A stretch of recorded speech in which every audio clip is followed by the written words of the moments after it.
अस्सलाम वालेकुम। वालेकुम सलाम सर। वालेकुम अस्सलाम सर। वालेकुम अस्सलाम। अच्छा, हमने लास्ट टाइम पढ़ा था डी ब्रॉगले हाइपोथेसिस।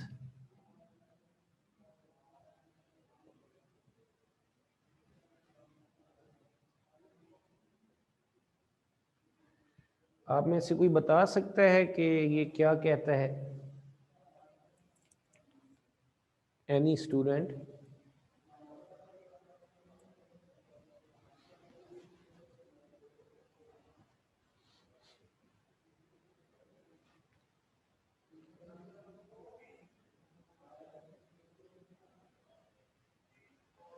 कोई भी नहीं बोलेगा। हाँ अकीब, आप बताओ, डी ब्रॉगली ने क्या कहा था?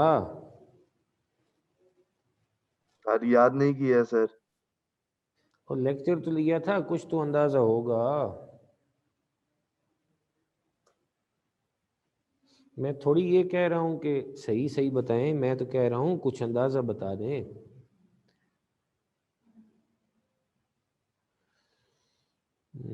तैयब आप बता दें।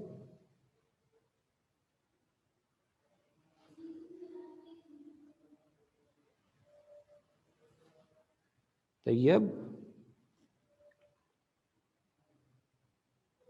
तैयब पता है? Yes sir. बताएं डी ब्रॉगली ने क्या कहा था? No sir. हम्म? सर भूल गया, सॉरी सर भूल गया। अच्छा चलो जी। नजम?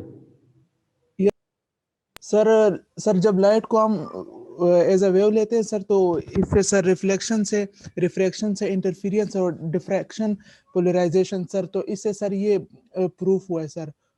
और part as a wave particle sir जब हम लेते हैं तो ब्लैक बॉडी रेडिएशन सर और फोटो इलेक्ट्रिक इफेक्ट है सर, यही पता है बस। चलो ठीक हो गया। अच्छा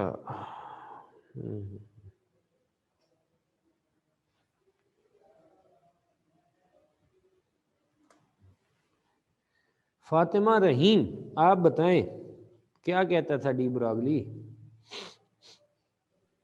जब लाइट वेव्स जो हैं वो एज अ पार्टिकल बिहेव कर सकती हैं तो वो फिर एज अ वेव भी बिहेव करेंगी। चले, खदीजा आपको कुछ अंदाजा है इसका? सब light as a particle behave करती है, तो जो पार्टिकल्स हैं वो एज वेव बिहेव करने चाहिए।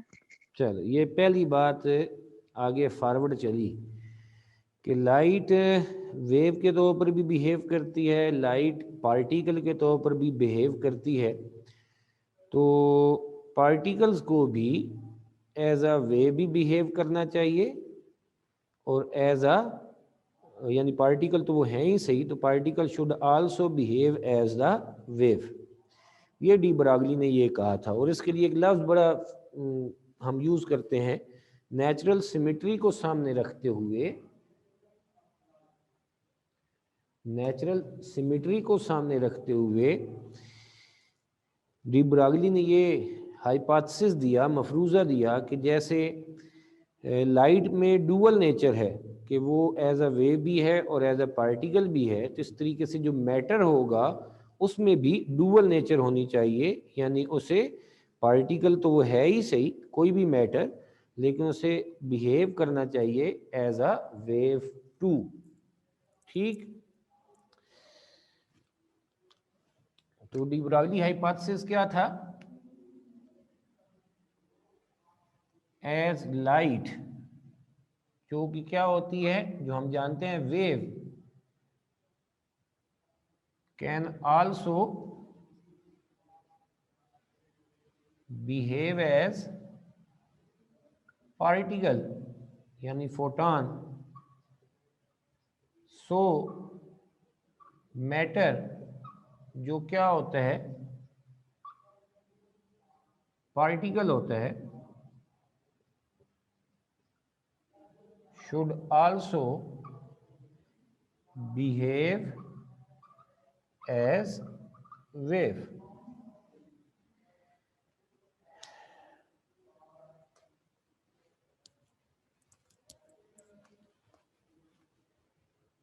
मैं आप लोगों से रिक्वेस्ट करता हूं कि ये जो मैंने बोर्ड पर लिखा है इसको एक दफ़ा पढ़ें खुद से।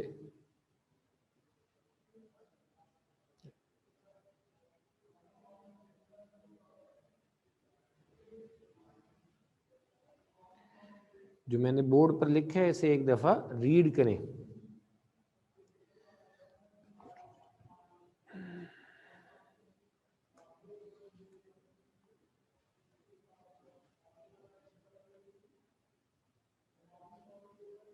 सर हाँ तो ये पढ़ के सुनाओ। as light wave can also behave as a particle photon, so matter particle should also behave as well as wave. ठीक है, ये डी ब्रागली ने हाइपोथेसिस दिया था और इसके लिए उसने नेचुरल सिमेट्री को इस्तेमाल किया। अब मैं एक और बात पूछता हूँ, क्योंकि पिछला लेक्चर मुझे लगता है आप में से किसी ने भी रीड नहीं किया, आप लोगों ने ज्यादती की है यार।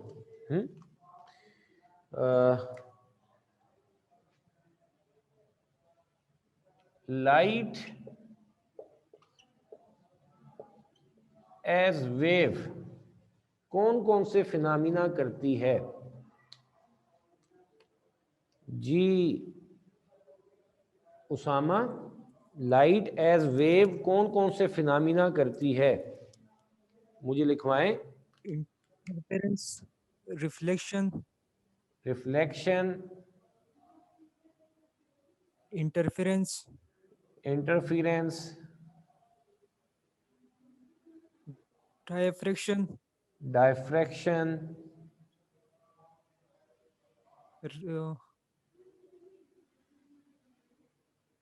कोई और बोल दे। दो फिनोमिना और भी हैं। Refraction, polarisation, diffraction. हाँ, रिफ्रैक्शन और पोलराइजेशन। तो ये सारे वो फिनोमिना हैं जो सिर्फ वेव पूरा कर सकती हैं, सिर्फ वेव पूरा कर सकती हैं। किसी भी तरह की वेव जो है वो हमारे पास ये फिनोमिना कर सकती हैं, रिफ्लेक्शन का, रिफ्रैक्शन का, इंटरफेरेंस का, डाइफ्रैक्शन का, पोलराइजेशन का। ये सिर्फ वेव कर सकती हैं। और लाइट क्योंकि ये काम कर लेती है इसलिए लाइट क्या है? वेव है। इसलिए हम क्या कहते हैं इस वजह से कि लाइट क्या है? वेव है। फिर अगर मैं आप लोगों से ये कहूं, किससे मैं कहता हूं? साइम नवाज आपसे कहता हूं, इस चैप्टर में हमने कौन कौन से फिनोमिना पढ़े हैं? कोई नाम मुझे बोलते जाएं। इस चैप्टर में जो हमने फिनोमिना पढ़े हैं। साइम नवाज,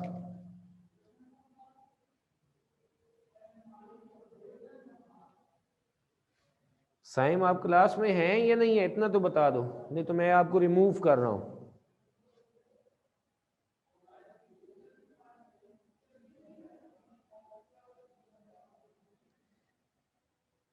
साकिब मुस्तफ़ा आप बता दें, इस चैप्टर में आपने लाइट के कौन कौन से फिनोमिना पढ़े हैं? लाइट के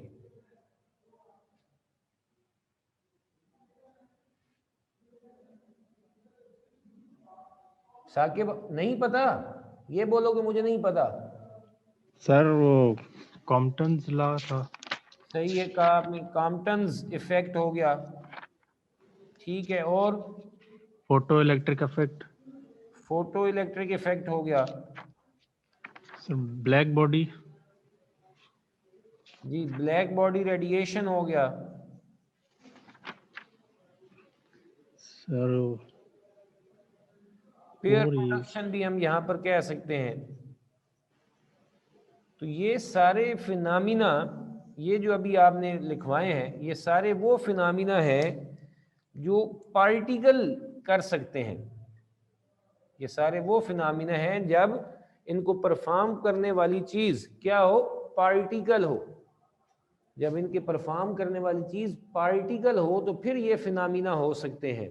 ठीक है, तो अब जो लाइट है उसको जब हम फोटॉन के तौर पर कंसिडर करते हैं तो फिर ये फिनोमिना एक्सप्लेन हो पाते हैं, क्योंकि अब लाइट इन सारे फिनोमिना को कर लेती है, black body radiation, photo electric effect, Compton effect और pair production, annihilation of matter, इन सारे फिनोमिना को लाइट परफॉर्म कर सकती है। इसलिए लाइट की नेचर यहाँ पर क्या है, पार्टिकल है।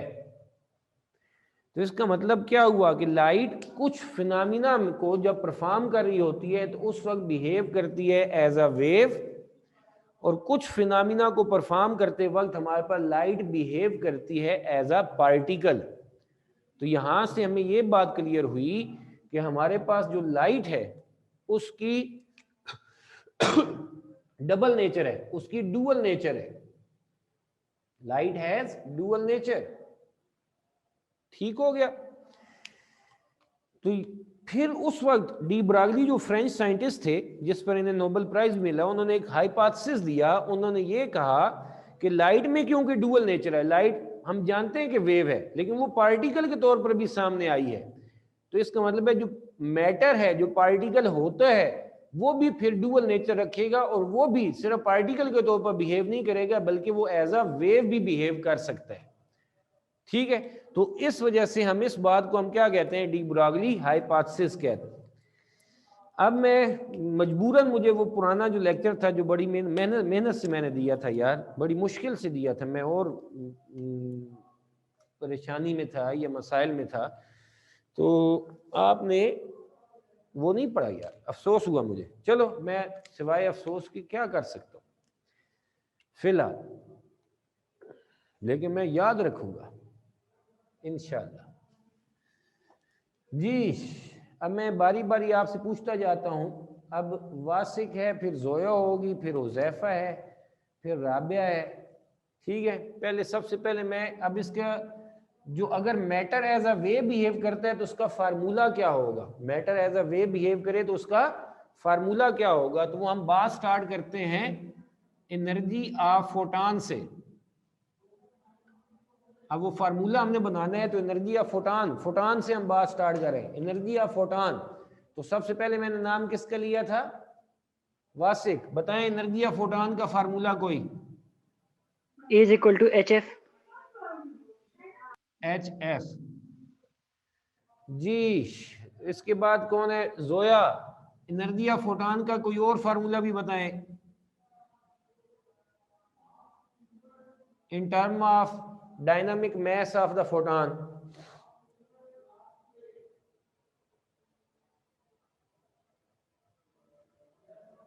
जोया बोले।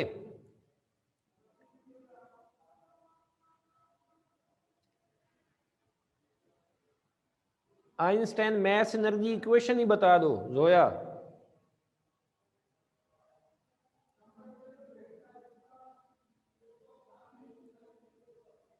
ओ बोल दो लड़की, आइंस्टाइन मैस एनर्जी इक्वेशन।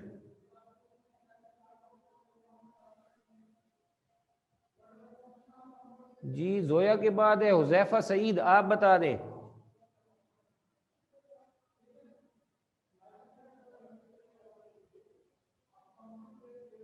उसको भी मेरी आवाज नहीं पहुंच रही यार, ये कैसे हो सकता है।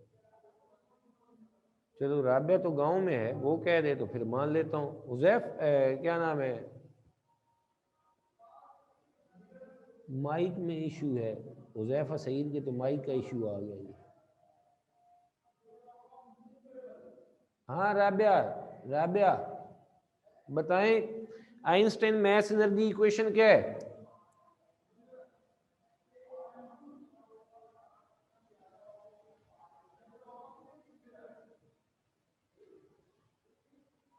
चलें, जिसको मेरी आवाज आ रही है वो जवाब नहीं दे रहा, अल्लाह करे उनका मोबाइल में करंट एक्स्ट्रा चला जाए। मैं भी फिर ऐसे ही करता हूँ।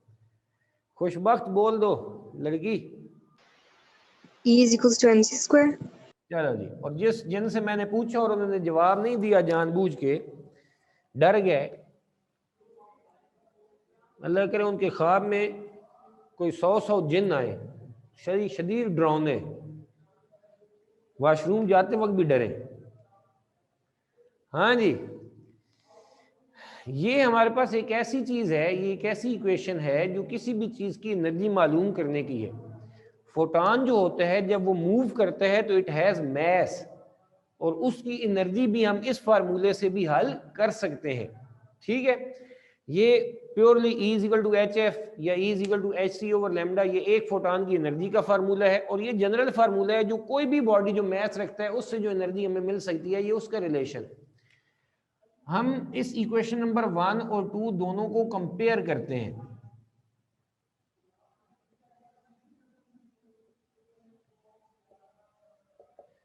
ठीक है, तो हम क्या लिख सकते हैं, mc² is equal to HF। Right hand side बराबर कर ली। अब मैं इसको ऐसे लिख सकता हूं, mc into C is equal to HF।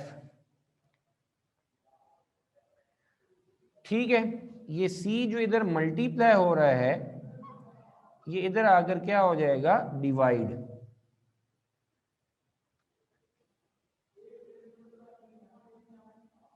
Fatima आप बताएं m क्या है इसमें, इस इक्वेशन में? अब ये जो इक्वेशन इसमें m क्या है? मैथ। किसका मैस है?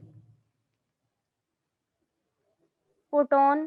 फोटॉन का मैस है, शाबाश। c क्या है? फोटॉन की स्पीड है या वेलोसिटी है। और मैस इनटू वेलोसिटी क्या बन जाता है फातिमा? मोमेंटम। शाबाश, ये मोमेंटम। मोमेंटम बन गया, मोमेंटम बन गया, बिल्कुल सही कहा। ये फोटॉन का मोमेंटम बन गया HF ओवर C। अब याद रखना कि HF ओवर C जो है, इसमें F ओवर C जो है that is equal to 1 over lambda. तो मोमेंटम ऑफ फोटॉन का ये भी फार्मूला बन जाता है H ओवर लैम्डा।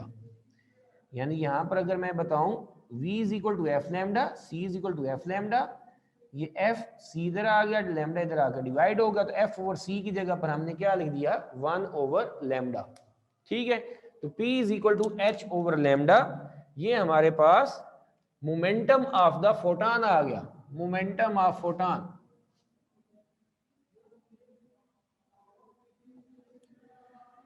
तो यहां से अब मैं क्या कह देता हूं, लैम्डा इधर आ जाए तो ये फोटॉन की wavelength in term of momentum ये आ गया। अब यहां पर हमने लफ्जों की हेरा फेरी की थी। हमने क्या कहा कि अब ये फोटॉन का मोमेंटम है तो ये फोटॉन की वेवलेंथ है। अब बजाय इसके मैं ये भी कह सकता हूं कि कोई भी पार्टिकल जिसका मोमेंटम होगा उसकी क्या होगी, वेवलेंथ होगी। Any particle which has momentum has wavelength. तो मैं यहां पर क्या कह देता हूं कि इफ अ पार्टिकल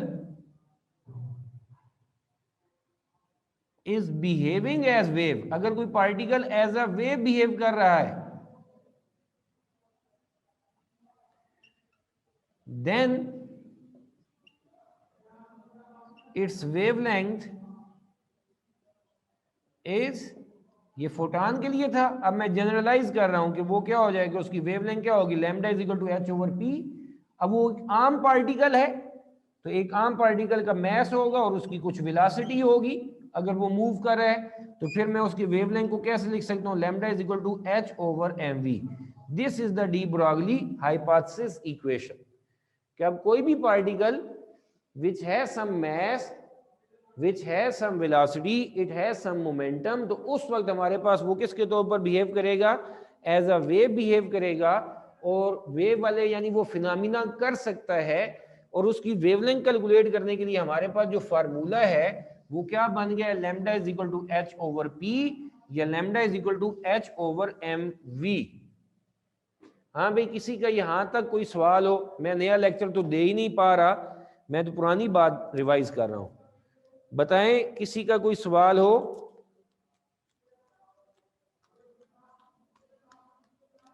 हाँ भाई जोया, आप कोई सवाल है? नहीं सर। तो फिर पहले क्यों नहीं बोली थी? सर वो तो जा, आवाज नहीं आ रही थी पहले।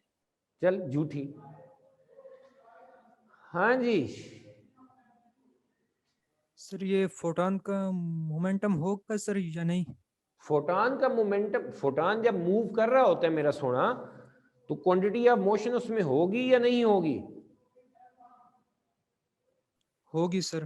तो फिर उसका मोमेंटम होगा, ठीक है, देन इट हैज मोमेंटम, सही है, ओके ठीक सर। है। और उसका मोमेंटम है तो तभी उसको हम तभी तो हम उसकी वेवलेंथ को इन टर्म ऑफ मोमेंटम लिख रहे हैं। तो यहां तक वो क्या हम कह रहे थे, ये फोटॉन का मोमेंटम है और ये फोटॉन की वेवलेंथ है।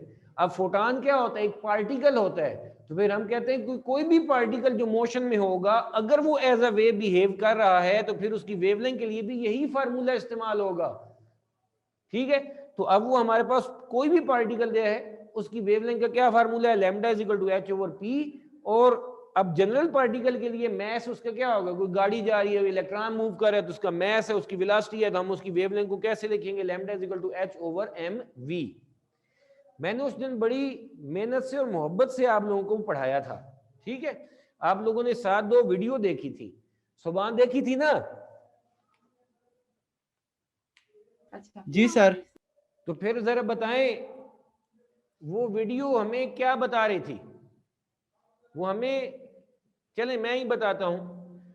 एक वो एनिमेटेड वीडियो थी, उसमें अगर उन्होंने ये कहा कि अगर यंग डबल स्लिट एक्सपेरिमेंट में जैसे 2 स्लिट्स होती हैं, 2 गैप्स होते हैं, इनमें हम पेबल्स थ्रो करें, यानी कंकरियां में से इनमें से पास होके जाएं और वो दीवार पर हिट करें, स्क्रीन पर हिट करें, तो वहां पर क्या बनेगी, ऐसे स्क्रीन के ऊपर लाइंस बनेगी। एक गैप से जो कंकरियां जाकर दीवार पर हिट कर रही हैं, दूसरी लाइन से जो कंकरियां जाकर दीवार पर हिट कर रही हैं, ठीक है। तो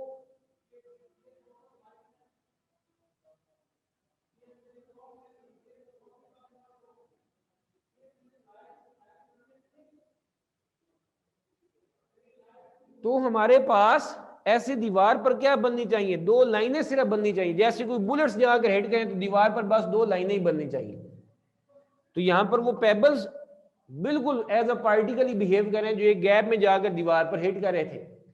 लेकिन उन्होंने ये कहा कि होना ऐसे ही चाहिए, लेकिन अगर पेबल्स की बजाय इलेक्ट्रॉन आ जाए, इलेक्ट्रॉन बहुत छोटे हैं, वो जाकर ऐसे हिट करें, तो हमें नजर क्या आना चाहिए, पेबल्स की तरह ही इलेक्ट्रॉन है, मटेरियल पार्टिकल है, तो दीवार पर ऐसे 2 लाइनें ही बननी चाहिए थी। लेकिन दीवार पर ऐसा कुछ नहीं बना, बल्कि दीवार पर हमारे पास क्या बने, मैक्सिमा और मिनिमा बने, इंटरफेरेंस फ्रिंजेस बनी, इंटरफेरेंस का फिनोमिना इलेक्ट्रॉन ने बिहेव किया, ठीक है। जिससे हमें क्या समझ आया कि इलेक्ट्रॉन जो पार्टिकल हैं वो इस फिनोमिना को परफॉर्म करते वक्त एज ए पार्टिकल नहीं थे, बल्कि वो किसके तौर पर बिहेव कर रहे थे, वेव। तभी उन्होंने कौन सा फिनोमिना किया, इंटरफेरेंस का किया। तभी उन्होंने कौन सा फिनोमिना किया, इंटरफेरेंस का किया। ये एनिमेटेड वीडियो का रिजल्ट था। फिर इस बात को कंफर्म करने के लिए जो दूसरी वीडियो वहां पर साथ आप लोगों को शो की थी, वो हमारे पास रियल टाइम एक्सपेरिमेंट था, जिसमें इलेक्ट्रॉन जाके स्क्रीन पर हिट कर रहे थे यंग डबल स्लिट एक्सपेरिमेंट में से गुजरने के बाद, और दीवार पर पहले ऐसे ही लग रहा था मुख्तलिफ जगह पर डार्ट्स ही बन रहे हैं, electron behaving like the particle.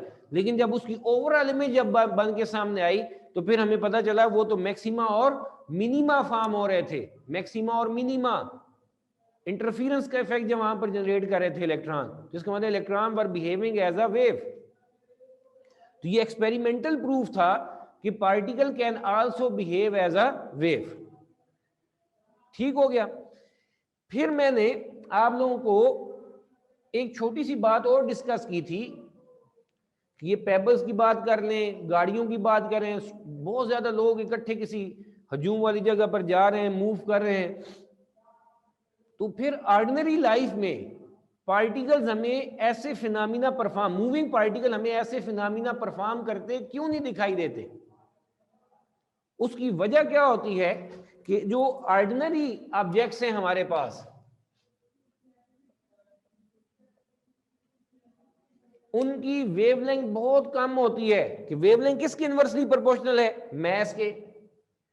तो हमारे पास ऑर्डिनरी ऑब्जेक्ट का मैस बहुत ज्यादा होता है, जिसकी वजह से उनकी वेवलेंथ बहुत बहुत कम होती है, कि जो हम अपने किसी भी बेस्ट इंस्ट्रूमेंट से भी डिटेक्ट नहीं कर सकते। जब हम वेव नहीं कैलकुलेट कर सकते तो उनके फिनोमिना तो बहुत बाद की बात है। बात समझ में आ रही है? क्या भला मैंने कहा कि ऑर्डिनरी ऑब्जेक्ट्स जो होते हैं, डेली लाइफ के जो हमारे ऑब्जेक्ट्स हैं, इनका मैस बहुत ज्यादा होता है, जिसकी वजह से इनकी वेवलेंथ बहुत कम आती है। गैमा वेव्स जो हैं, जो सबसे शॉर्टेस्ट पॉसिबल वेव्स हैं जो हम डिटेक्ट कर सकते हैं अपने बेस्ट इंस्ट्रूमेंट से, उससे भी कम वेवलेंथ ऑर्डिनरी ऑब्जेक्ट की मोशन से जनरेट होती है। यानी ऑर्डिनरी ऑब्जेक्ट अगर एज अ वेव बिहेव कर रहे हो तो उनकी वेवलेंथ अगर हम डिटेक्ट करना चाहें तो वो वेवलेंथ इतनी कम है जो हम अपने बेस्ट इंस्ट्रूमेंट से भी डिटेक्ट नहीं कर सकते। इसलिए डेली लाइफ के अंदर हम ऑब्जेक्ट्स, ऑर्डिनरी मूविंग ऑब्जेक्ट्स का as a wave behaviour study नहीं कर पाते। हाँ जी, ये बात समझ में आई? ये बात समझ आ गई है? हाजिक समझ आई है ये बात? सर आ गई।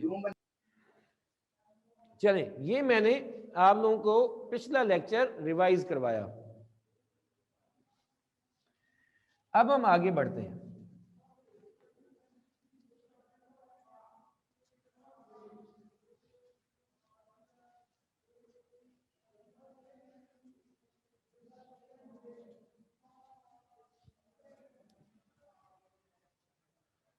अगर particle as a wave behave करे तो उसकी वेवलेंथ का पहला फार्मूला आपके पास क्या बनता है?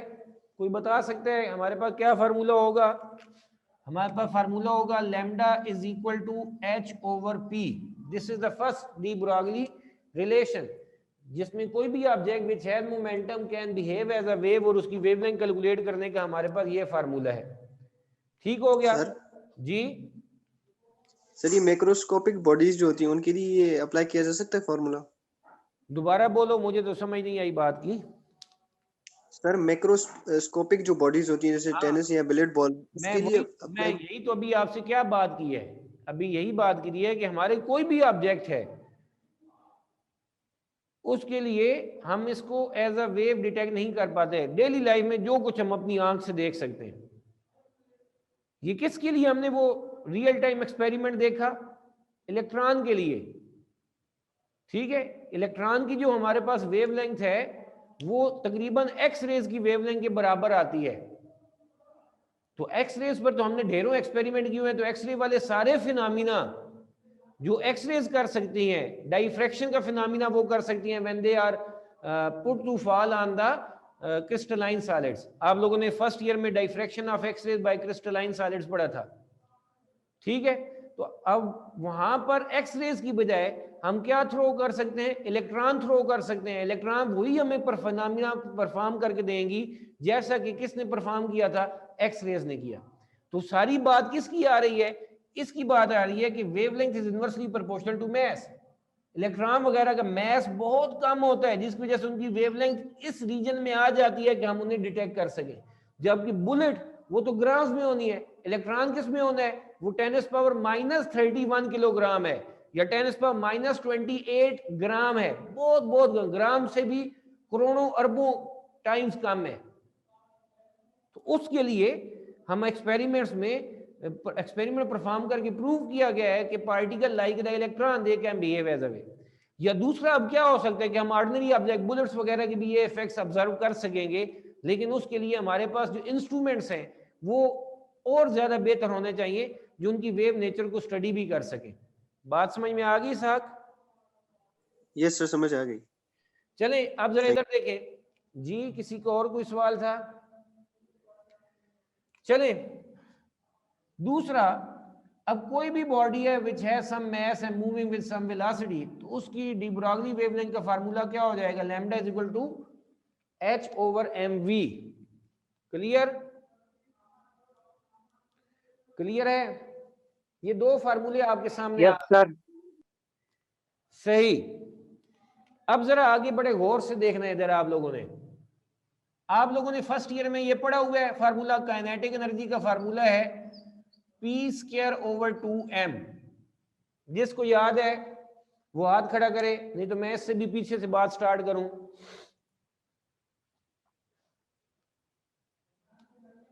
जो ये चाहते हैं कि ये फार्मूला नहीं पता, मैं इससे और बेस से स्टार्ट करूं तो फिर हम बात करूं। Kinetic energy of a body किसके बराबर होता है? P²/2m के बराबर होता है। पता है सबको? नहीं पता तो बता दें।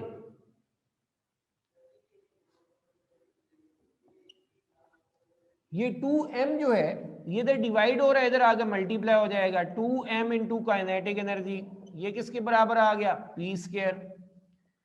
तो यहां से p किसके बराबर आ जाएगा, मोमेंटम ऑफ द पार्टिकल किसके बराबर है 2m इंटू काइनेटिक एनर्जी। तो यहां पर मोमेंटम है या mv है, मोमेंटम की जगह पर mv, वहां पर हम क्या लिख सकते हैं 2m इंटू काइनेटिक एनर्जी कह सकते हैं। अब सारे पार्टिकल मोशन में है तो हम जनरली एनर्जी भी लिख सकते हैं। तो यहां पर mv है, ये आपने लिखना है साथ, ये रफ में इसके सामने लिखेंगे ये सारा। वहां पर हम क्या कह सकते हैं, तीसरा फार्मूला आ जाएगा lambda is equal to h over 2m into kinetic energy. Clear होगी बात। या जनरली भी आप देख सकते हैं कि जब वो पार्टिकल मूव कर रहा है तो उस वक्त वो जरूरी नहीं है उन्होंने कहा होगा काइनेटिक एनर्जी, उन्होंने सिंपली कहा होगा उसकी एनर्जी भी लिखा हो सकता है, E for energy 2m into energy भी लिख सकते हैं। ठीक हो गया, ये भी एक फार्मूला इसका है, एक तरह से इस तरह से भी लिखा जाता है। अगली बात, ये रफ में लिखना है सामने, आप लोगों ने ये पढ़ा हुआ है ability of doing work, इसको हम क्या कहते हैं, एनर्जी कहते हैं। तो जहां पर एनर्जी या काइनेटिक एनर्जी है वहां पर मैं क्या लिख सकता हूं, वर्क भी लिख सकता हूं, lambda is equal to h over 2m into kinetic energy की जगह पर वर्क। फिर यहां पर हम किसको थ्रो कर रहे हैं, इलेक्ट्रॉन को फॉर एग्जांपल थ्रो कर रहे हैं। तो इलेक्ट्रॉन को थ्रो करने के लिए ये प्लेट नेगेटिवली चार्ज आ गई, ये पॉजिटिवली चार्ज आ गई, तो इन दोनों के दरमियान एक सर्टेन वोल्टेज है, तो ये इलेक्ट्रॉन एक्सेलरेट करके नेगेटिव से पॉजिटिव की तरफ जाएगा। जितना ज्यादा मैं इस पर वोल्टेज लगाऊंगा उतना ज्यादा इसमें एक्सेलरेशन होगा। तो वर्क जो इलेक्ट्रॉन पर ये वोल्टेज कर रहा है उस वर्क का क्या फार्मूला है, ये भी आप लोग जानते हो, रफ में आप लोगों को पता है W is equal to QV, charge into voltage. तो जितना वर्क करूंगा उतना इलेक्ट्रॉन की स्पीड बढ़ेगी, उतना उसमें काइनेटिक एनर्जी आएगी। तो हम वर्क की जगह पर क्या लिख सकते हैं, lambda is equal to h over 2m into QV,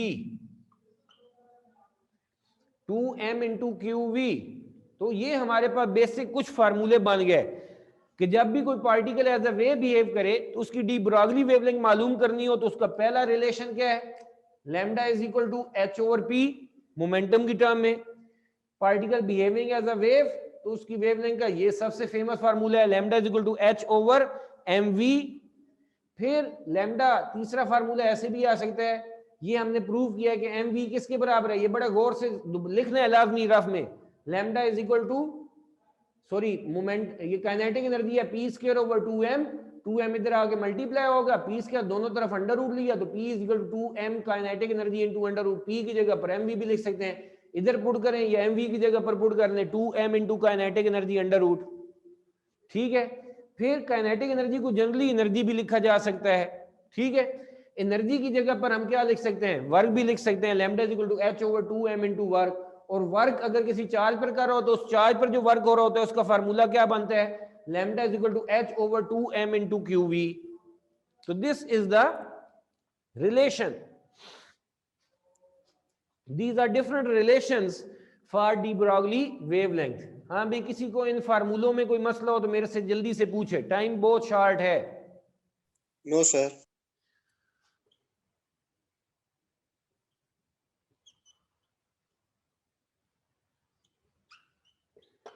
कि अगर एक इलेक्ट्रॉन है,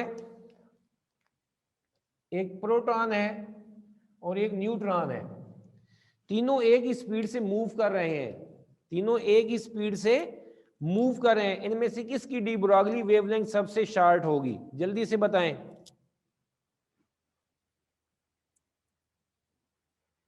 तो न्यूट्रॉन की। कौन बोला, प्रोटॉन की सर, साइन। ठीक है, और कोई बताए, अहमद खान बोल दो। सर न्यूट्रॉन की। अच्छा न्यूट्रॉन की, अच्छा अहमद खान।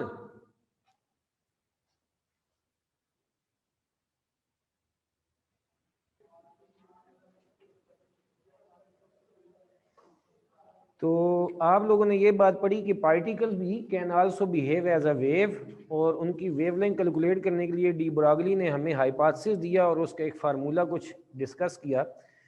पहला फार्मूला कोई मुझे बता सकता है कि हुरैरा पहले बताओ यार, क्या फार्मूला है डी ब्रॉगली वेवलेंथ का?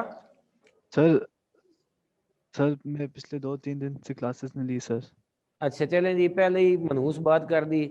ऐमन खान आप बताएं।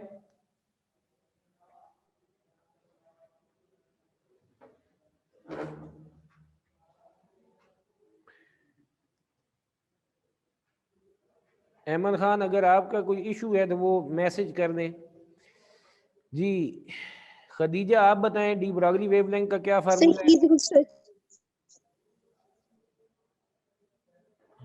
अच्छा मेरे lambda is equal to h over mv। h over p हो गया पहला, ठीक है। दूसरा क्या बन गया जो अभी आपने बताया, हम वो कर लेते हैं।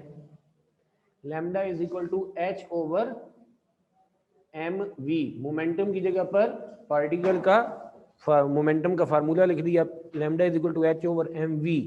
उसामा आप कोई और फार्मूला बताएं।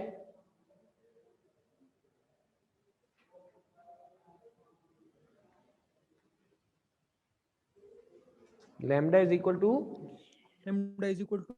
h and 2m और kinetic energy 2m under root 2m kinetic energy. बिल्कुल सही कहा, शाबाश। फिर आ जाएगा lambda is equal to h over 2m into simply e for energy भी लिख सकते हैं, स्क्वायर रूट। फिर lambda is equal to 2m into work, energy work होती है, ये लिख सकते हैं। फिर इसके अलावा आखिर पर क्या लिख सकते हैं, lambda is equal to h over 2m into Q V, W is equal to Q V. जब भी कोई पार्टिकल प्रोटॉन, न्यूट्रॉन, इलेक्ट्रॉन, कोई भी ऑब्जेक्ट वो मूव कर रहा है तो it can behave as a wave, it can perform those phenomena which are purely the wave phenomena. और जब वो ऐसा करें तो उस वक्त उनकी वेवलेंथ कैलकुलेट करने के लिए we can adopt any of these formulae, ठीक है।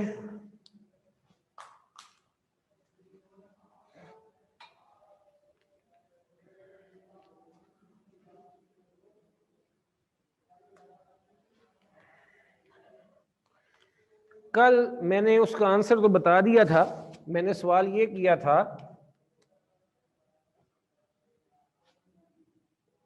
which of the followings have shortest de Broglie wavelength if they have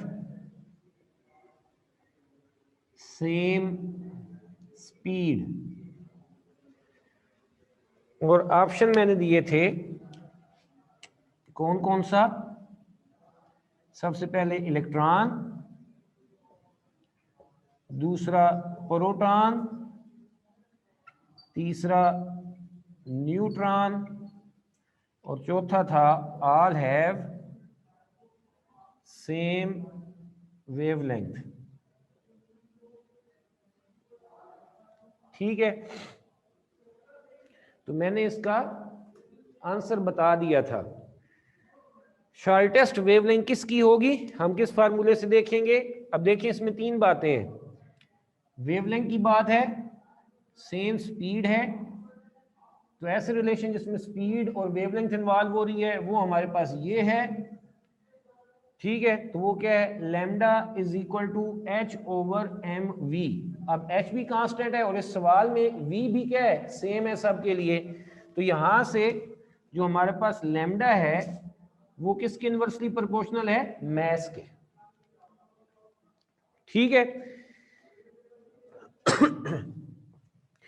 सबसे कम मैस जो होता है वो इलेक्ट्रॉन का होता है, 9.11 इंटू 10⁻⁻31 इलेक्ट्रॉन का मैस है, 10⁻⁻31। इस पे जरा फोकस करें। प्रोटॉन का मैस होता है 1.67 इंटू 10⁻⁻27। प्रोटॉन का मैस सारे सामने लिखें जरा, लिखें mass of proton 1.67 into 10⁻⁻27 kilogram. अब न्यूट्रॉन का मैस लिखें, मैस ऑफ न्यूट्रॉन mn कर लें, दैट इज 1.69 इंटू 10⁻⁻27। रफली हम यही कहते हैं, कल जो अलिशबा कह रही थी कि न्यूट्रॉन और प्रोटॉन का मैस सेम है, हम रफली ऐसे ही कह देते हैं दे आर अप्रॉक्सीमेटली बराबर ही हैं। लेकिन जब स्ट्रिक्टली स्पीकिंग हम बात करें तो फिर न्यूट्रॉन इन सब में हैवियर है, हैवीएस्ट है। फिर इससे लाइटर, हल्का सा लाइटर प्रोटॉन होता है, और सबसे ज्यादा जो लाइटर है दैट इज इलेक्ट्रॉन। इलेक्ट्रॉन का मैस क्या होता है वो भी लिख ही लो, मैस ऑफ इलेक्ट्रॉन होता है, सारे जानते हैं, 9.11 इंटू 10⁻⁻31। प्रोटॉन का भी एक दफा repeat. 9.11 into 10⁻⁻31 kilogram.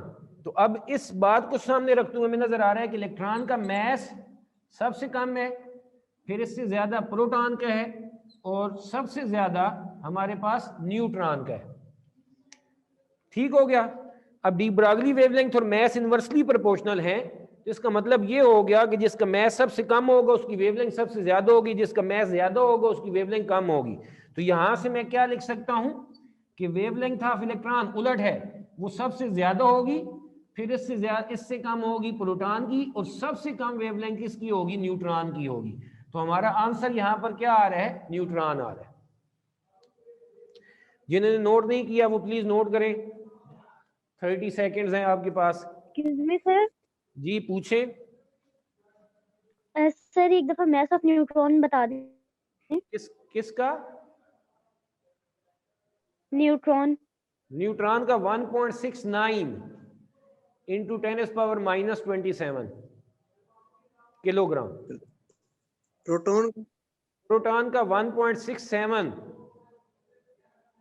Into 10⁻⁻27 kilogram.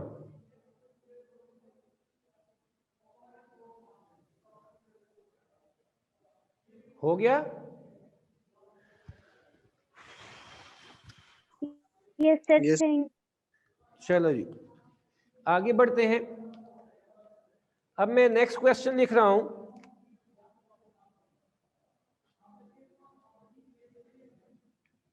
If proton, neutron and electron all have same de Broglie wavelength,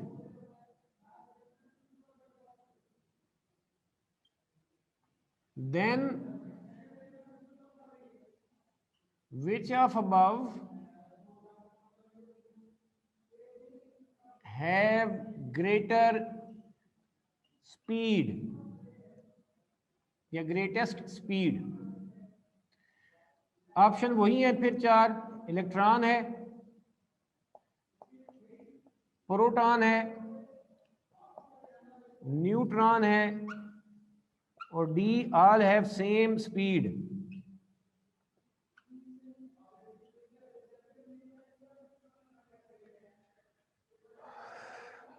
thirty second सोचें इस पे,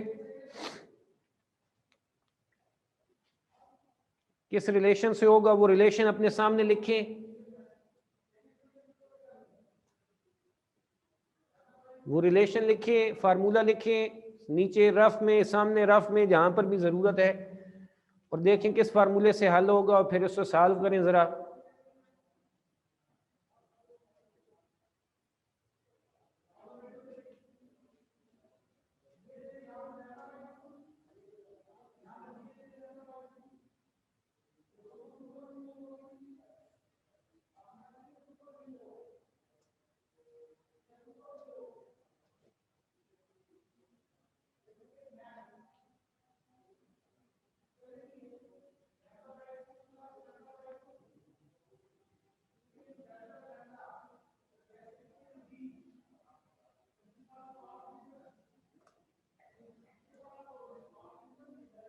जी मेरा सोना हो गया?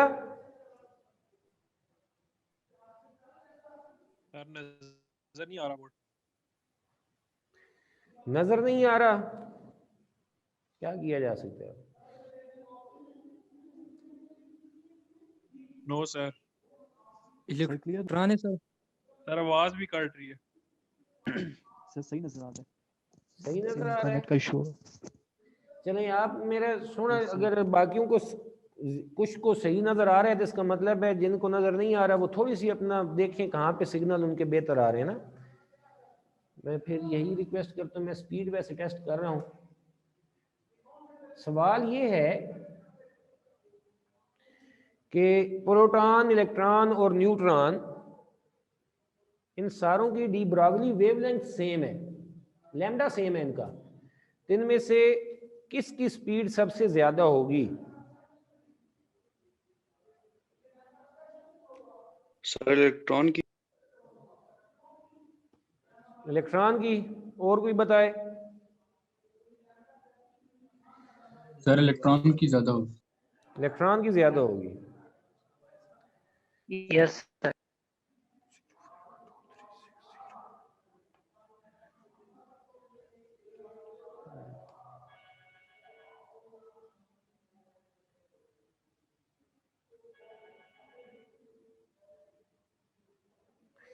मेरे ख्याल में आप लोग सही कह रहे हैं, भले मैं चेक करता हूं।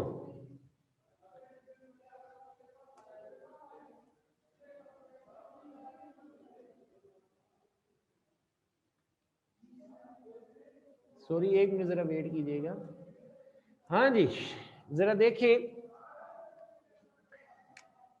डी ब्रॉगली वेवलेंथ का फार्मूला वही है, lambda is equal to H over M V. सही। तो यहां पर अब लैम्डा सब के लिए सेम है। आपने वेलोसिटी का बताना है, तो वेलोसिटी को मैं लेफ्ट साइड पर लिख लेता हूं और लैम्डा को उठा के इधर लेकर आता हूं, एच ओवर एम लैम्डा।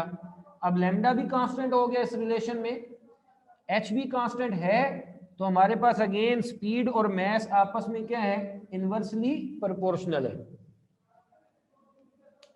क्या है? आपस में इनवर्सली प्रोपोर्शनल है। अब जिसका मास कम होगा उसकी वेलोसिटी ज्यादा होगी। तो वो यहां पर आप लोगों को मैंने बताया है कि इलेक्ट्रॉन का मास इनमें सबसे कम है तो उसकी वेलोसिटी सबसे ज्यादा होगी।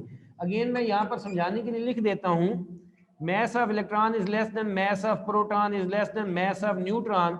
तो यहां से हमें क्या पता चलता है कि speed of electron will be greater than speed of proton is greater than speed of neutron. ठीक है।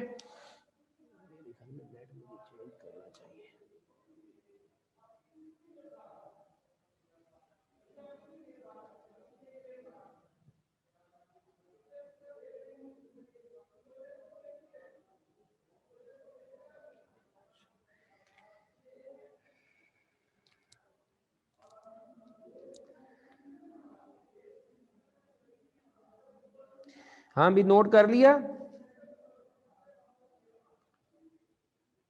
Sir no sir. अच्छा, मैं थोड़ा सा आपसे रिक्वेस्ट करूंगा कि एक और सवाल लिखिए। मैं जुबानी बोल रहा हूँ, आप लिखिए, मैं ज़रा नेट को चेंज करके देखता हूँ। मुझे लग रहा है स्पीड हमारी भी इधर कम है।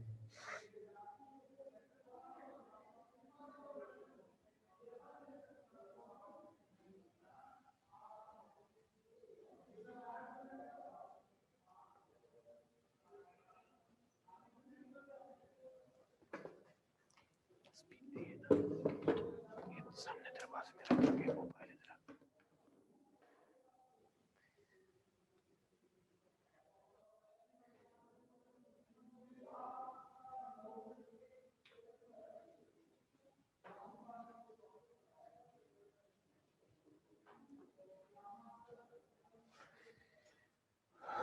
हाँ जी, कुछ बेहतर हुआ? No sir. अच्छा, चलें अभी फिर उम्मीद है बेहतर हो जाएगा। जिनके लिए शायद पहले तो मसला नहीं था मुझे लग रहा है, लेकिन इधर स्पीड क्योंकि मेरे पास कम आ रही थी, 1 पॉइंट समथिंग आ रही थी, इस वजह से चेंज किया है अभी इंटरनेट। क्वेश्चन लिखें।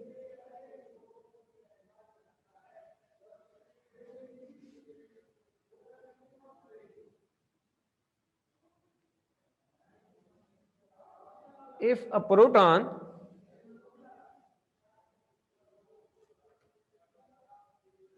and alpha particle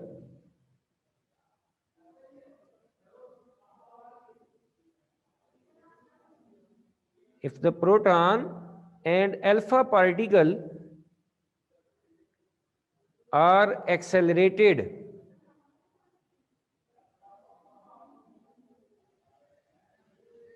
under same potential difference,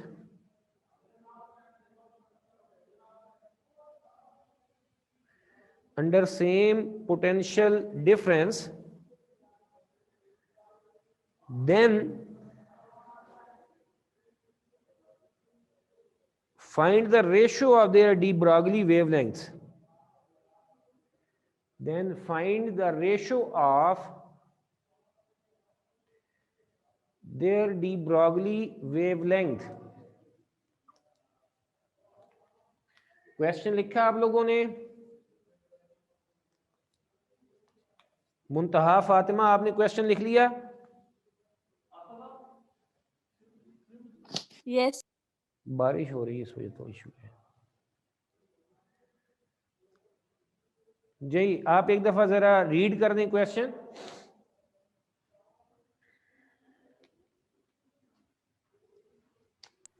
If a proton and alpha rated under same potential difference, then find the ratio of their de Broglie relations.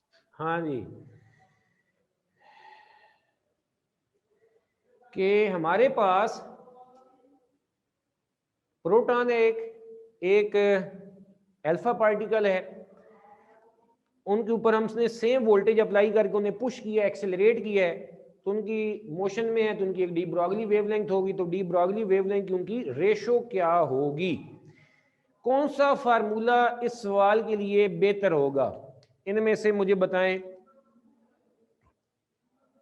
कौन बताएगा? मैं सबसे आखिरी वाला सर।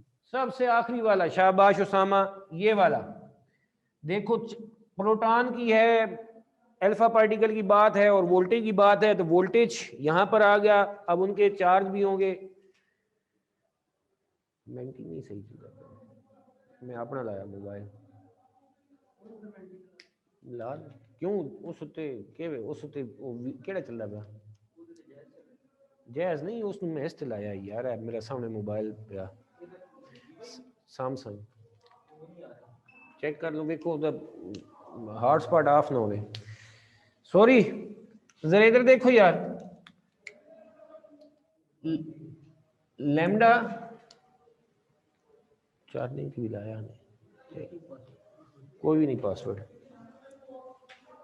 बाकी था मिल वैसे। Lambda proton over lambda alpha, बहुत वजह से, बल्कि मैं थोड़ा से सवाल को बढ़ाता हूं, ठीक है, फिर शॉर्ट भी करते हैं। प्रोटॉन के लिए लिख रहा हूं तो 2m⁴v²। जरा देखना, प्रोटॉन के लिए मैं ऐसे लिख देता हूं 2mp। चार्ज प्रोटॉन पर उतना ही होता है जितना इलेक्ट्रॉन पर होता है, इसे E लिख दिया, लेकिन वैल्यू हम सिर्फ यहां पर लिख दें, इसलिए कोई पॉजिटिव नेगेटिव हमने नहीं पुट करना। और वोल्टेज,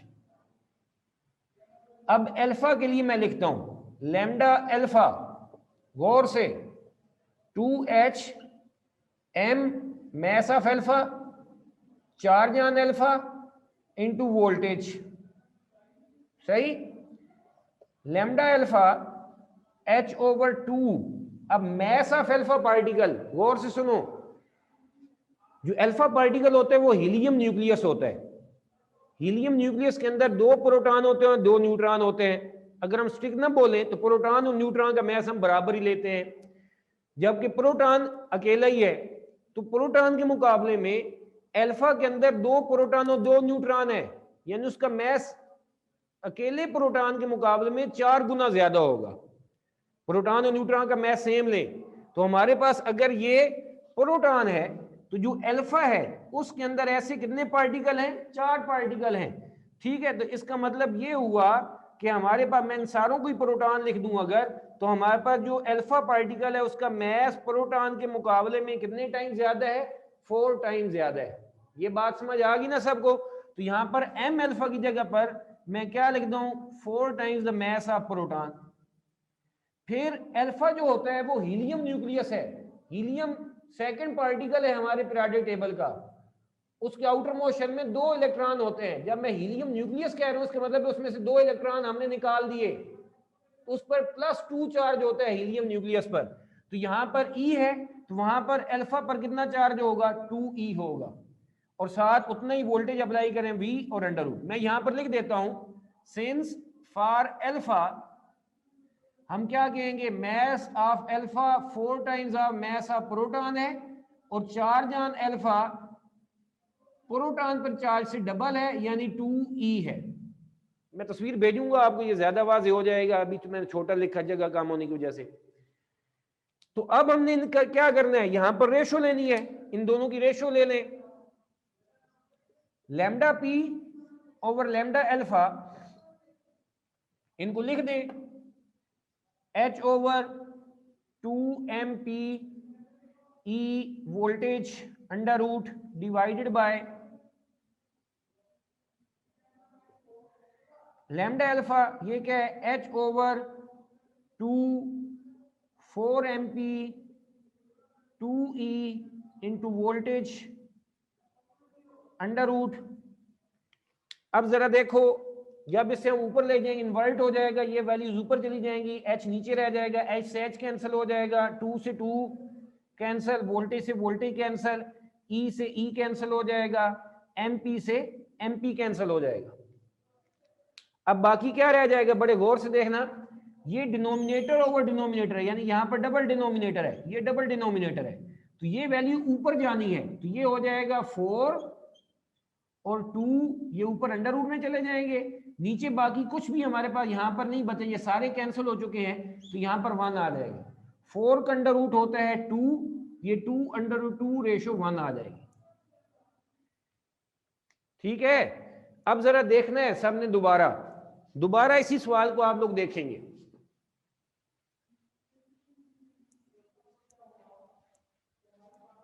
इसी सवाल को आप लोगों ने दोबारा देखना है। अब मैं आप लोगों के सामने लिख रहा हूं लैम्डा पी, पहले तो मैं फार्मूला लिख लूं, lambda is equal to H over 2MQV। सबसे पहले आप ये डिसाइड करें कि इसमें हमारे पास क्या क्या चीजें वेरिएबल है प्रोटॉन और अल्फा के लिए। दोनों का मैस डिफरेंट है, दोनों का चार्ज डिफरेंट है, H कांस्टेंट है, फार्मूले का 2 कांस्टेंट है, वोल्टेज सवाल के मुताबिक कांस्टेंट है। तो सिर्फ 2 चीजों में है, यानी ये डी ब्रॉगली वेवलेंथ है सवाल के मुताबिक, उसमें 2 डिफरेंट वेरिएबल्स हैं, एक M और दूसरा Q, और इनवर्सली प्रोपोर्शनल है। ठीक है, एक वो डिटेल में हमने किया। अब जरा देखना, यहां पर lambda P over lambda alpha, मैंने सवाल में पहले प्रोटॉन लिखवाया है, अल्फा बाद में लिखा है, इसलिए प्रोटॉन ऊपर आ जाएगा और अल्फा नीचे आ जाएगा। अब इनवर्स में है, लैम्डा पी का रिजल्ट इधर आना है डिवाइड में, तो यहां पर मैं लिख देता हूं mass of proton into charge on proton, ऐसे, और ऊपर अंडर रूट। रेशो ले रहे हैं ना, इनवर्स है, डायरेक्ट इनवर्स की प्रोपोर्शनल, क्योंकि रेशो भी इनवर्स के लिहाज से आएगी। अब लैम्डा अल्फा क्या है हमारे पास, डिनोमिनेटर में, तो उसके इनवर्स में इसके ये M और Q की वैल्यूज उसके राइट हैंड साइड पर न्यूमरेटर में आएंगी, इनवर्स, ये इधर और ये इधर आएगा, तो mass of alpha charge on alpha और अंडर रूट आ जाएगा। क्लियर होगी बात? अब जरा देखो, lambda P over lambda alpha, mass of alpha proton के मैस से 4 गुना ज्यादा है, ये MP, ये एक बात आ गई, ऐसे लिख लेता हूं। चार्ज ऑन अल्फा 2E होता है, और प्रोटॉन पर जो चार्ज होता है उसे E कह देते हैं, या आप इसे QP लिखे, Q अल्फा को क्या लिख सकते हैं, प्रोटॉन के चार्ज से डबल, उस पर डबल पॉजिटिव होता है, और दोनों पर ये अंडर रूट आ गया। अब जरा देखो, MP से MP कैंसिल, E से E कैंसिल, क्या रह गया, 4 2s are 8, ये ऐसे 4 का अंडर रूट क्या हो जाएगा, 2 हो जाएगा, साथ ही अंडर रूट 2 ब्रैकेट में ही रहा, अंडर रूट में ही रहा, डिवाइडेड बाय 1, तो ये इन दोनों की हमारे पास रेशो आ गई। किसी का सवाल है? वो पूछे मेरे से। ये सेकंड सॉल्यूशन आ गया। हाँ जी, किसी का सवाल है मेरे से पूछे प्लीज।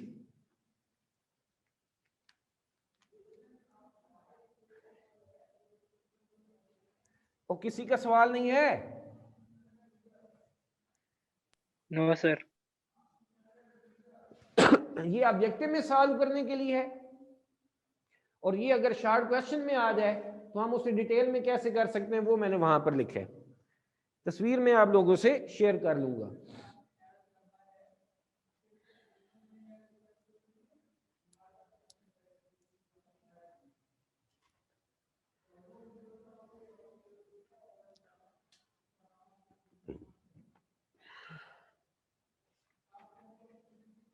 जो ये कर ले,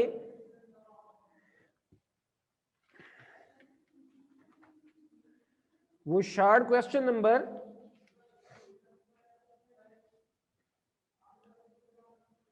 19 देखें। Short question number 19।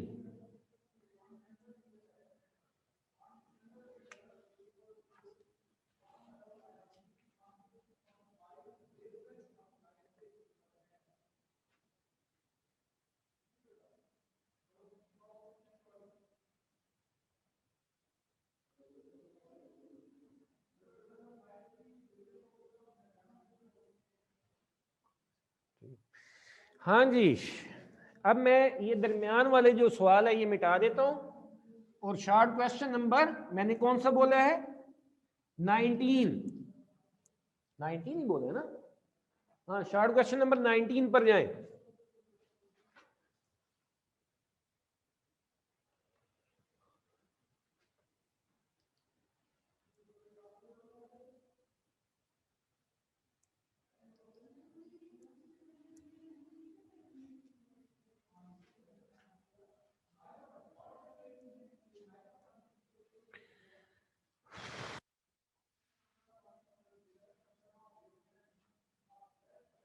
हमजा समझ आइए?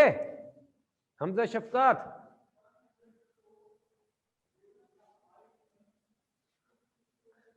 लगता है तुम्हारा नेट अभी नहीं सेट हुआ।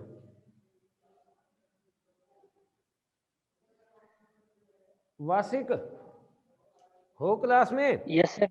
चलो शॉर्ट यस सर। हाँ, शॉर्ट क्वेश्चन नंबर 19 रीड करो। If an electron and proton have a same de Broglie's wavelength, which particle has greater speed? If an electron and proton है, और ये तो 20 है, 19। Sorry sir. If the following particle all have the same kinetic energy, which has the shorter wavelength? Electron, alpha particle, neutron and proton. हाँ जी, तो हम क्या कहते हैं? Short question number 19। तवज्जो चाहिए होगी आप लोगों की, बड़ा आसान सा है। आंसर इसका बाद में लिखते हैं, जो पहली लाइन लिखनी है। हम आगे एक्सप्लेनेशन पर जाते हैं, पहले शॉर्ट कर लेते हैं थोड़ा सा इसका answer. Since de Broglie wavelength का एक फार्मूला ये भी है, we know that de Broglie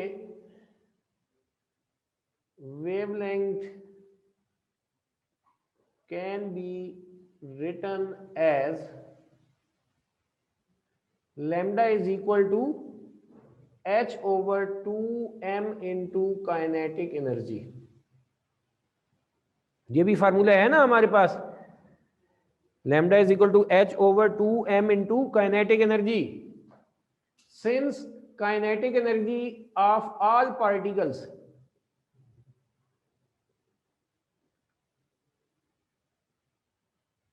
is same, तमाम पार्टिकल्स की काइनेटिक एनर्जी हमारे पास क्या है? सेम है। काइनेटिक एनर्जी सेम, 2 फार्मूले का कांस्टेंट, h प्लांक कांस्टेंट, तो हमारे पास वेवलेंथ क्या आ रही है? इनवर्सली प्रोपोर्शनल टू मास आ रही है। अब इनमें से कौन सा मालूम करनी है? ग्रेटेस्ट वेवलेंथ या shortest wavelength? Shortest wavelength.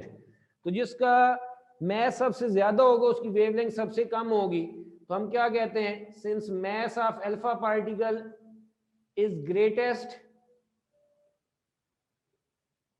Among given particles, यानी प्रोटॉन, इलेक्ट्रॉन, न्यूट्रॉन और अल्फा में से सबसे ज्यादा मैस जो है वो अल्फा का है। सो इसका मैस अल्फा का सबसे ज्यादा होगा तो इसकी वेवलेंथ सबसे शॉर्टेस्ट होगी। So it has shortest wavelength. ठीक है, और यहां पर आप यही लिखेंगे कि alpha particle will have shortest wavelength. आगे उसकी एक्सप्लेनेशन आ जाएगी। ठीक हो गया? और यार समझ आई है? Yes sir. Yes sir. Fatima समझ आई है बुजुर्गो? Yes sir. और नजमुद्दीन? Yes sir. ओ हफीज, ओ हफीज है। Yes sir. डांग कहाँ होता है? डांग पता नहीं सर। तेरे साथ बैठा हुआ है ड्रामेबाज। समझ नहीं आती, इंटरनेट मसला होता है सर। तेरे साथ बैठा हुआ है। नो सर, वो नहीं पर आपने बताओ। तुम्हें नजर नहीं आ रहा होगा। No sir. और तुम्हें नजर नहीं आ रहा होगा यार, छुप के बैठा होगा, ऐਵੇਂ कहीं साथ खड़ा होगा। No sir. चलो नो जी, सर, इधर नहीं होता सर, वो पता नहीं कहाँ पे भाई। चलो हाजिक है क्लास में? Hazik yes sir. Short question number 20 पढ़े जरा। If an electron and a proton have the same de Broglie wavelength, which particle has greater speed? बताओ, ये मुझे करवाने की जरूरत है? ये हमने ऑलरेडी कर नहीं लिया हुआ ऑब्जेक्टिव के तौर पर? यस सर, करा दिया। ये आप लोगों ने खुद करना है, ठीक है? ये आप लोग खुद कर सकते हैं, 1 मिनट में हो जाएगा आप लोगों से। ये सारे शार्ट क्वेश्चन जो हम कर रहे हैं ये भी ऑब्जेक्टिव के लिहाज से अहम है, और ये बड़े अहम है। जितने हमने ऑब्जेक्टिव किए हैं ये आप लोगों के हर टेस्ट में इससे रिलेटेड ऐसे सवाल आने हैं, जो भी आप टेस्ट देंगे आगे एंट्री टेस्ट वगैरह में।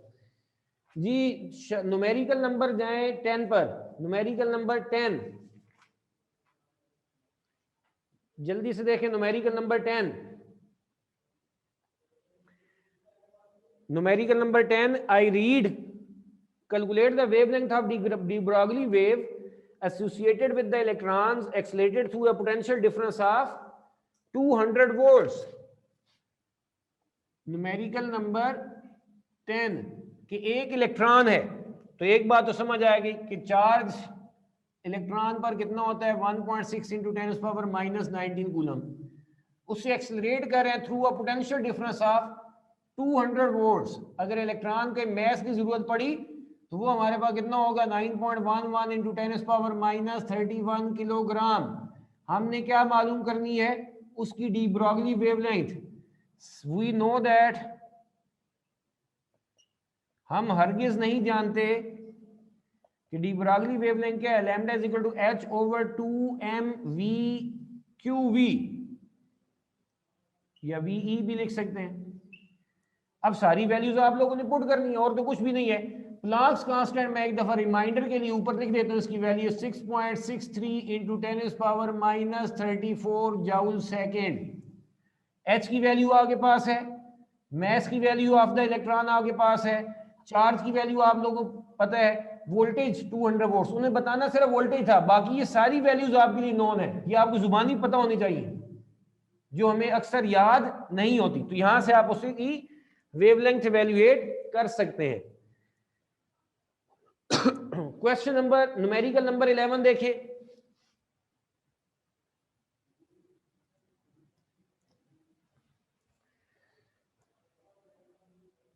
Numerical number 11, an electron is accelerated through a potential difference of 50 volts. Calculate the de Broglie wavelength.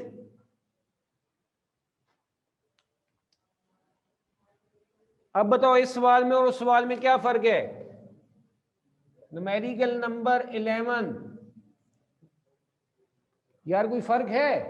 एक ही फर्क है, क्या भला, यहाँ पर वोल्टेज 200 वोल्ट्स है, सेम क्वेश्चन है, अब यहाँ पर वोल्टेज क्या है 50 वोल्ट्स है, सिर्फ 50 की वैल्यू यहाँ पर पुट करनी है 200 की बजाय। क्या आप लोग कर सकते हैं? Yes sir. चलो ठीक है, आज के लिए इतना काफी है, मेहरबानी करके इनकी प्रैक्टिस जरूर करना, कल ये मत कहिएगा यार कि ना मेरा ये चीज रह गई थी। कोशिश करनी है, कोशिश कोशिश कोशिश in positive direction, that will make you a real hero in future. Thank you so much sir. जी वगैरह बोलो। सर वो जो रिड्यूस सिलेबस के शॉर्ट आंसर क्वेश्चन है सर, वो आपके पास पड़े हुए हैं? है ही नहीं यार, जो टॉपिक है ना सर सारे करने, जो टॉपिक्स रिड्यूस सिलेबस में हैं उनके शॉर्ट क्वेश्चन करने हैं, ठीक है? ठीक है सर। हाँ, ये चैप्टर तकरीबन सारा है सिवाय इलेक्ट्रॉन माइक्रोस्कोप के और एक डेविसन एंड जर्मर एक्सपेरिमेंट जो इससे में था, वो अब हमने नहीं किया।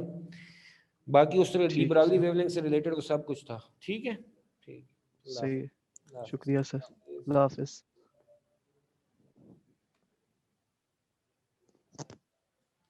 ये बना लो यार।